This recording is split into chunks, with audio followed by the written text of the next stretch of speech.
Hey, comic book lovers, let's look at this comic book called Forever Maelstrom, Maelstrom, whatever. It's number 1 of 6 of January 2003. Yeah, and for those who think that I'm always giving glowing and positive reviews, yeah, you don't know me that well. This is garbage. I've read number 1. I don't care to read the other 2, 3, 4 that I have out of 6. I'm never going to get the other ones. I've already wrote it off in my, I got to do it on my CLZ app. But in my computer, I keep up with what I read and also keep up with, I used to keep an Excel spreadsheet before the CLZ app came along. So when I buy things, I put on there what I bought, where I bought it, blah, blah, blah. I've already erased this out of here, or not erased, I'm just putting on there donate, donate, donate, read, and donate. So I'm going to end up donating this to Alex. Alex, congratulations. So Alex runs a wireless store, and I haven't been there in a while, and I need to take him some comics that I'm downsizing my collection of stuff that I'm not going to read this ever. I'm never going to read this. This is garbage. All right, so let me tell you what I think it feels like to me. It feels like a really horrible attempt at being Bill and Ted's Excellent Adventures. We got a time-traveling whatever, this guy right here, and his wolf that travels and talks to people like Benjamin Franklin, Muhammad, which would have been interesting if he actually did visit him, because I'm sure there would have been some writing. At the very beginning, we got Benjamin Franklin talking with him with a lisp, and nothing made me laugh. Nothing was exciting. Nothing was good. He does have Noah on his agenda to talk to, or to go visit at 7:30 p.m. on December the December 18th, 2002. So, yeah, he's scratching out Muhammad to put in Benjamin Franklin for another day to hang out with him. It's supposed to be funny, I think, but it's awful. It really is awful. Episode 1 is called Time Is On My Side.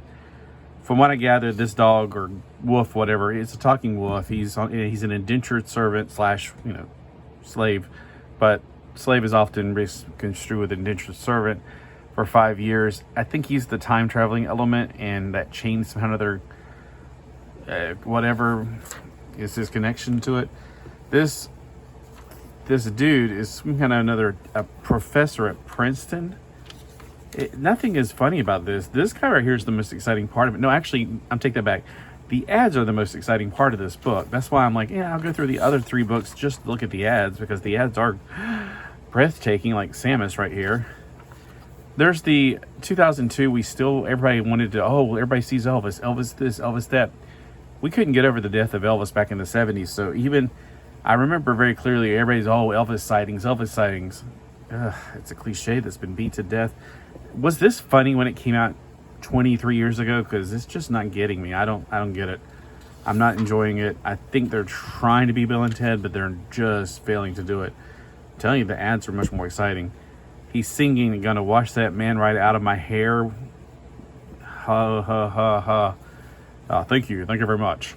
The bad guy is more interesting than the good guy in this. They're sitting around talking, boring.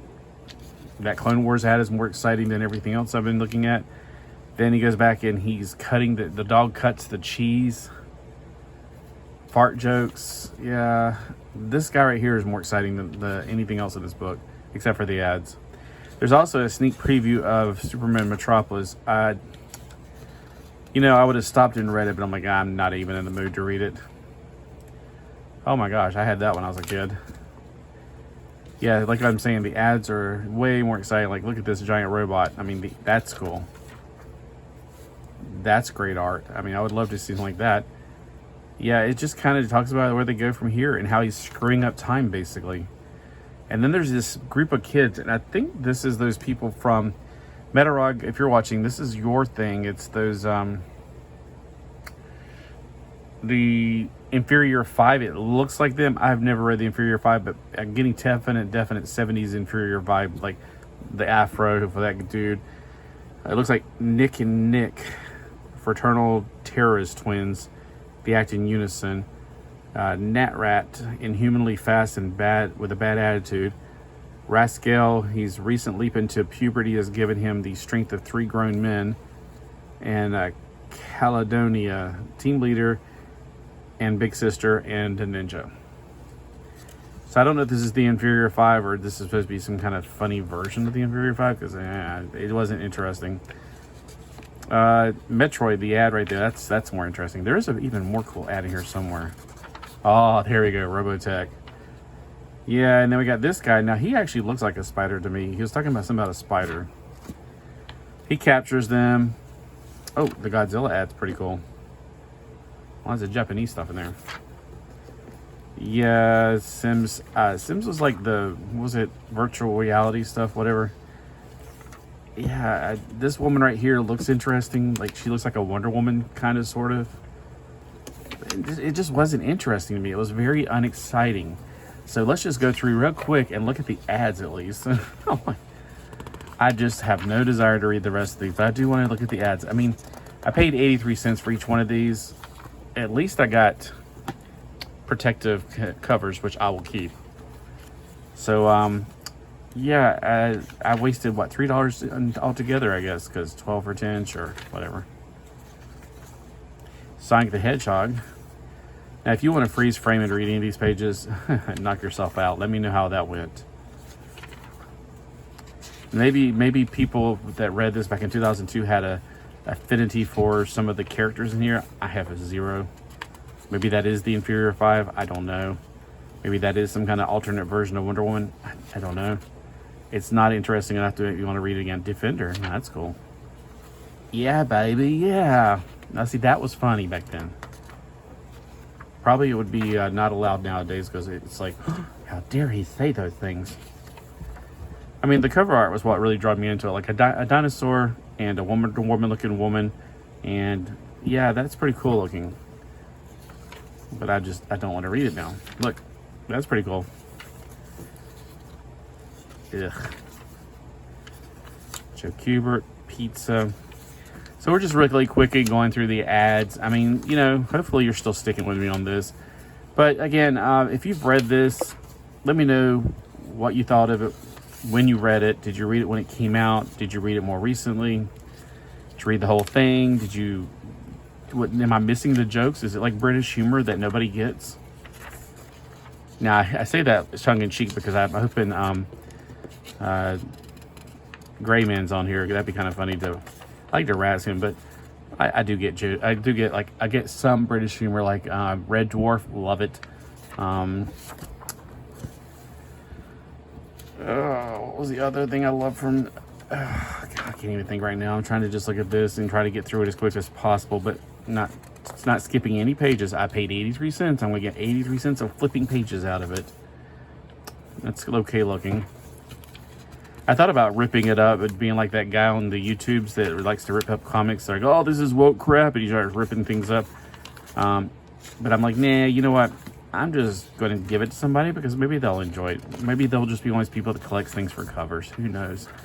Alex says he likes to read comics, so I haven't visited him for a while. I need to go and see him. I keep thinking about it.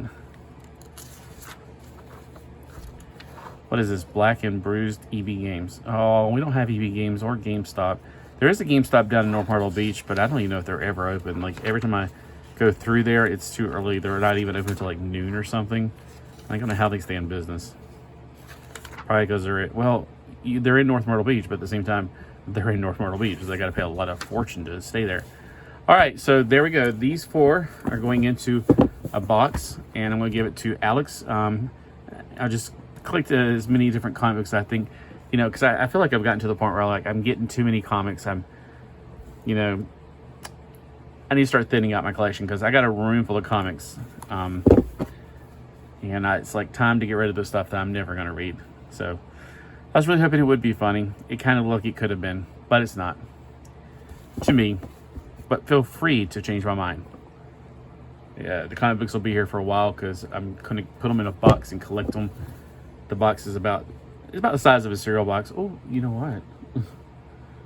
I used to use cereal boxes to put my comic books in a million years ago. You know, back then, like, a cereal box can hold about, like, every one of the Atari Force. I know that. And Shogun Warriors. I know that. But anyway, so just, again, thanks for watching.